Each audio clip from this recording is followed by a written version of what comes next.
Bienvenue dans À l'abordage. Je m'appelle Garance et aujourd'hui on parle du château d'Édimbourg.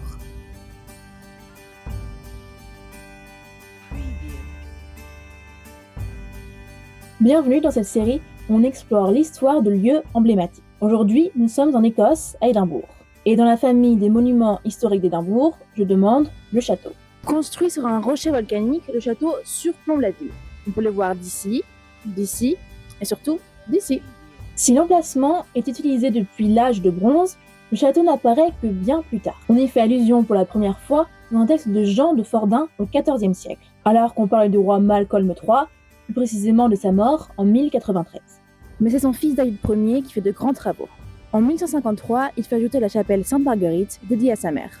Dans l'enceinte du château, la chapelle Sainte-Marguerite est le plus vieux monument d'Édimbourg.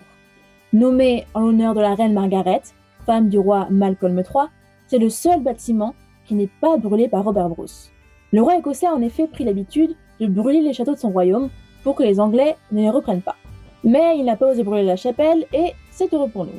Aujourd'hui, on peut la visiter et on peut même s'y marier. Par contre, ça va vous coûter environ 20 000 livres. Bon, sauf si vous avez servi dans l'armée ou si vous appelez Margaret. Dans ce cas-là, c'est gratuit. Mais donc si vous vous appelez Margaret et que vous avez servi dans l'armée, est-ce que dans ce cas-là, ils vous donnent de l'argent? Je sais pas, mais c'est à tester. On trouvait il y a longtemps un lac ou un loch en écossais au nord du château, appelé Norloch, il n'existe plus aujourd'hui. À la place, vous pouvez trouver les magnifiques jardins de Princes Street. Et c'est tant mieux pour nous parce que ce loch était connu pour être rempli d'excréments. Mais au moins personne n'attaquait le château de ce côté-là, il pouvait être tranquille. Le roi Édouard Ier meurt en 1307 sans héritier, ce qui fragilise le royaume d'Écosse qui ne cesse d'être envahi par leurs voisins, les Anglais. Comme je vous le disais tout à l'heure, Robert Bruce détruira les défenses pour que le château soit plus facile à reprendre aux Anglais. Tellement que les Anglais vont le reprendre.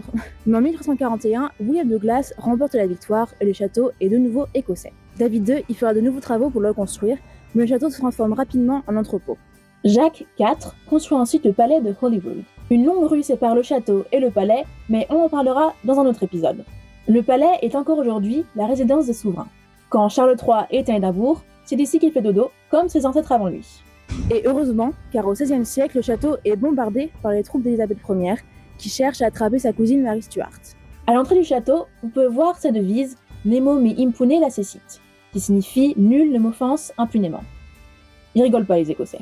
Le château sera rebâti et de nouveaux travaux auront lieu dans les années 1720. En 1818, Sir Walter Scott, un des auteurs écossais les plus célèbres, reçoit l'autorisation d'explorer le château. En 1822, George IV, roi d'Angleterre et d'Écosse, devient le premier monarque à visiter le château. En effet, depuis 1603, l'Écosse et l'Angleterre ne sont qu'un seul royaume, sous le règne du fils de Mary Stuart, Jacques VI d'Écosse, qui deviendra Jacques Ier d'Angleterre. Sauf que le petit Jacques, il s'en fichait un peu de l'Écosse, et il est allé s'installer à Londres. Il est revenu une ou deux fois en Écosse, mais après sa mort, aucun des autres rois n'a envie de venir visiter cette partie du royaume pour deux raisons. La première, ils considèrent les Écossais comme un sous-peuple. Ils ont banni les kilts et le tartan, et même la cornemuse, pour tuer l'identité écossaise.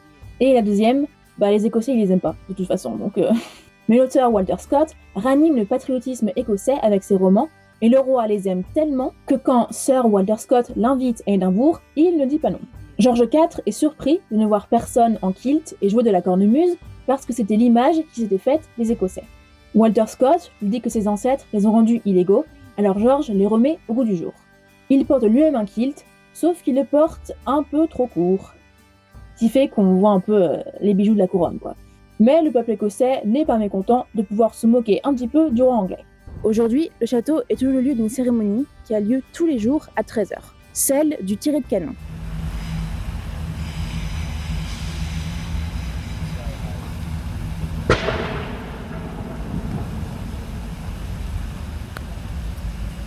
Cette cérémonie militaire sert à indiquer l'heure aux marins, mais est devenue aujourd'hui une attraction touristique. Aujourd'hui, on peut visiter le château, mais aussi ses prisons et les différents musées qui se trouvent à l'intérieur de la forteresse. Ce château reçoit plus d'1 million de visiteurs par an, soit 15 000 par jour. Avec ses vues imprenables sur la ville, c'est l'endroit parfait pour découvrir l'histoire d'Édimbourg.